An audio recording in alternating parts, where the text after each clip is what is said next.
இருந்து அரசு விரைவு பேருந்தில் கடத்தி வரப்பட்ட 1 லட்சம் ரூபாய் மதிப்புள்ள புகையிலை பொருட்கள் பறிமுதல். அரசு விரைவு பேருந்து நடத்துனர் உட்பட 3 பேர் கைது. அரசு விரைவு பேருந்து, லோடு ஆட்டோ ஆகியவற்றை போலீசார் பறிமுதல் செய்து விசாரணை. தூத்துக்குடி மாவட்டம் கோவில்பட்டி அருகே தொட்டிலோவன்பட்டி விளக்கு பகுதியில் உள்ள தேசிய நெடுஞ்சாலையில் நெடுஞ்சாலை போக்குவரத்து காவல்துறை சிறப்பு உதவி ஆய்வாளர் சுப்ராஜ் தலைமையில் போலீசார் வாகன சோதனையில் ஈடுபட்டிருந்தனர். அப்போது பெங்களூரில் இருந்து நெல்லை நோக்கி சென்ற அரசு விரைவு பேருந்து ஒன்று சாலையில் நின்று கொண்டிருந்தது.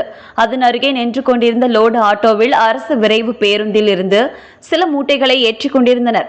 இதனை பார்த்த போலீசார் விரைந்து சென்று அந்த மூட்டைகளை பிரித்து பார்த்தபோது அதில் தமிழக அரசினால் தடை செய்யப்பட்ட புகையிலை பொருட்கள் இருப்பது தெரியவந்தது.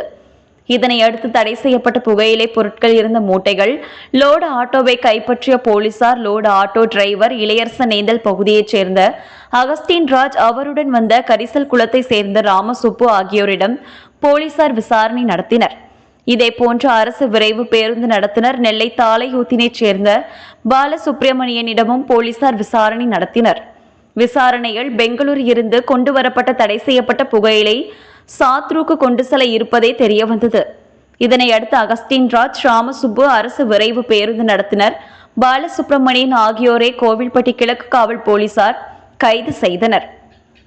அது மட்டுமின்றி 1 லட்சம் ரூபாய் மதிப்புள்ள தடை செய்யப்பட்ட புகையிலை பொருட்கள் கொண்டு செல்ல இருந்த லோடு ஆட்டோ மற்றும் அரசு விரைவு பேருந்து ஆகியவைகளையும் போலீசார் பறிமுதல் செய்தனர். பெங்களூரில் இருந்து அனுப்பி வைத்தது யார், எங்கு கொண்டு செல்லப்படுகிறது என்பது குறித்தும் போலீசார் தொடர்ச்சியாக விசாரணை நடத்தி வருகின்றனர். சம்பவ இடத்திற்கு கோவில்பட்டி டிஎஸ்பி வெங்கடேஷ் என்பவர் விசாரணை நடத்தியுள்ளார். இந்த சம்பவம் கோவில்பட்டி பகுதியில் பெரும் பரபரப்பை ஏற்படுத்தியுள்ளது.